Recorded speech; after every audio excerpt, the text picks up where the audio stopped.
Howdy, this is Chris Decato doing a little weird video about some sampling. So in the background you can see this guy right here is an EMU XT. It's a 4XT Ultra that does not have, there's like some fancy effects package that some of them had and that one doesn't, but it's got 128 megabytes of RAM.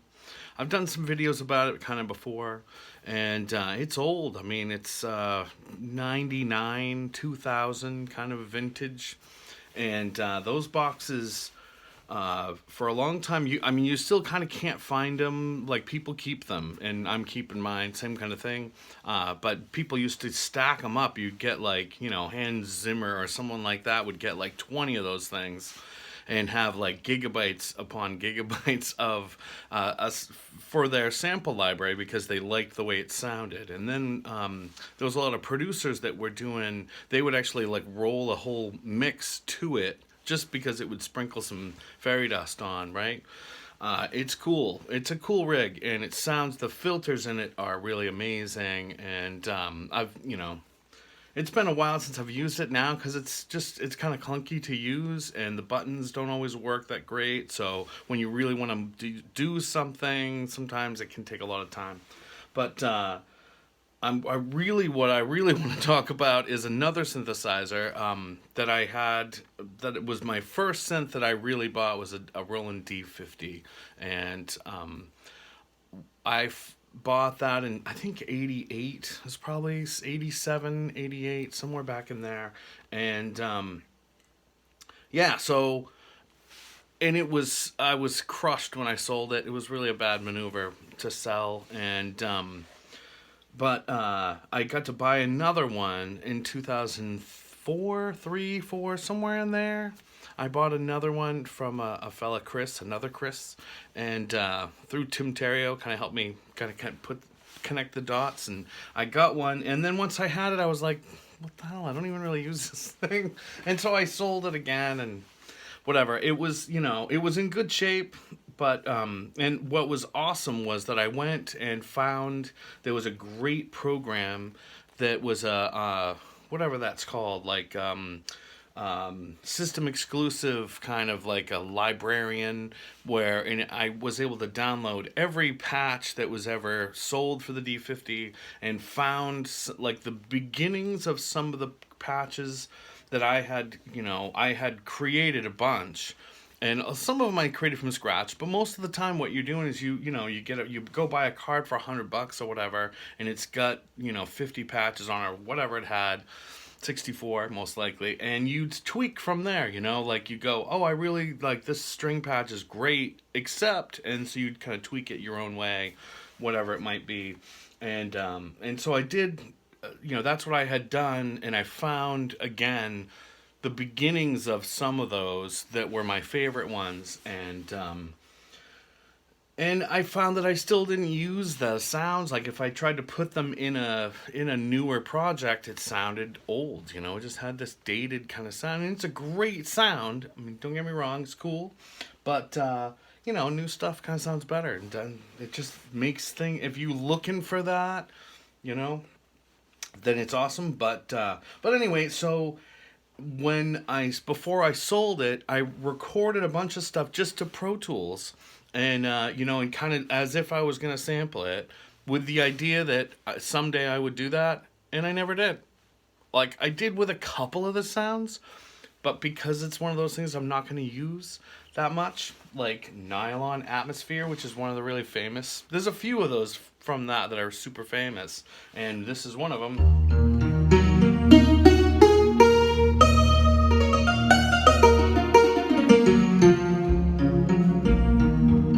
Actually wrote this tune, was one of my tunes that just came out on the Transmissions CD, cassette, and here it is.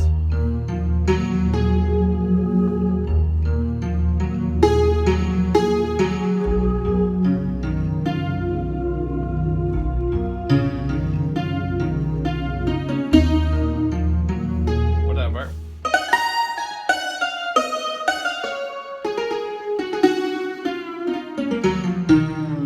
And so it's kind of fun to have that sound. And it's one of those things where if I was going to use that, I just, like, I don't know that I'd ever really use it again. But it's just cool to have it. So, and it's so bad, like, I might use it for a bass. And I was playing around with the filters, because the filter in that's so good, you can kind of darken things up.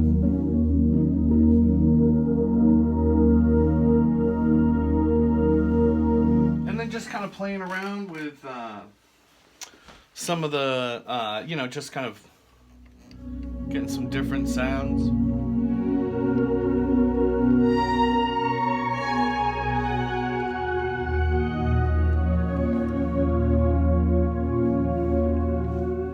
Kind of fun. There's another one. This will show you how long it takes to goof around with this thing. For me to go to load and go grab a different one.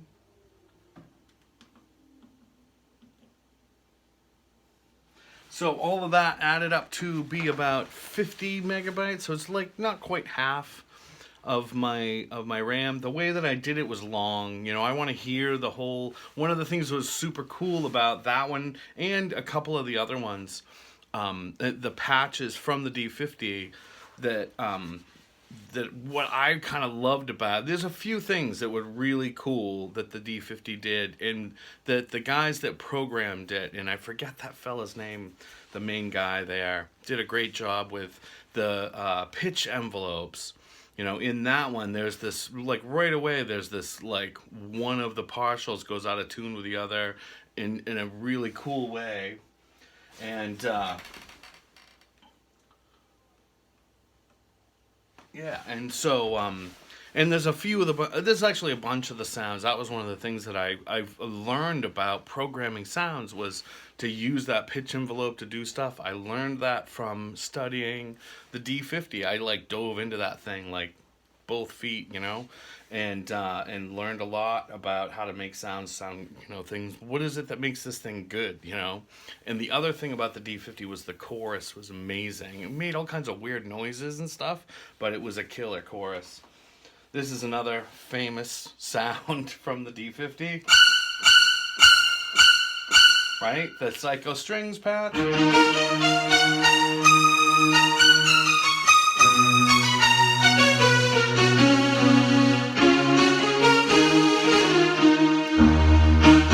I wrote this thing.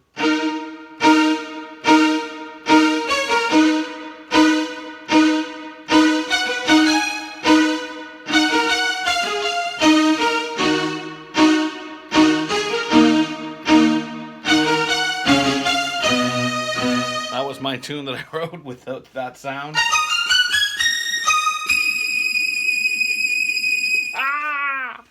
Anyway, so that was one, but what I was kind of thought was super cool was this, was just to, like, make a pad out of it.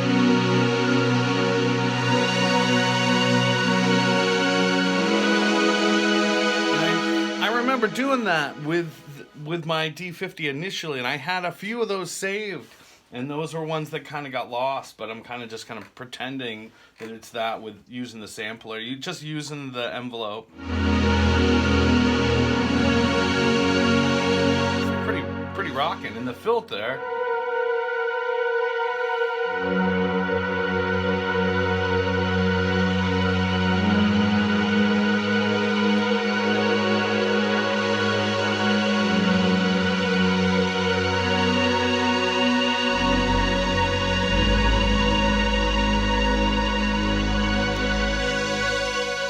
So I thought that was cool. Another one of my favorites, and it'll take a second for me to find it.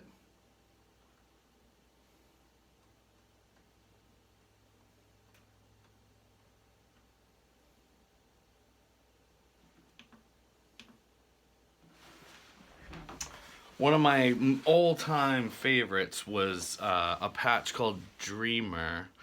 That was the one that I was really searching for, the beginnings of it, when I in 2003-4 when I bought.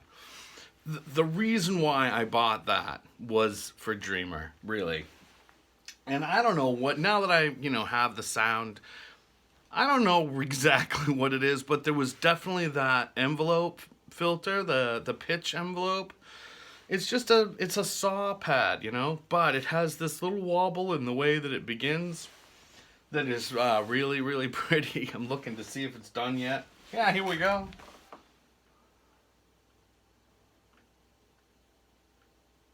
I think this is the one.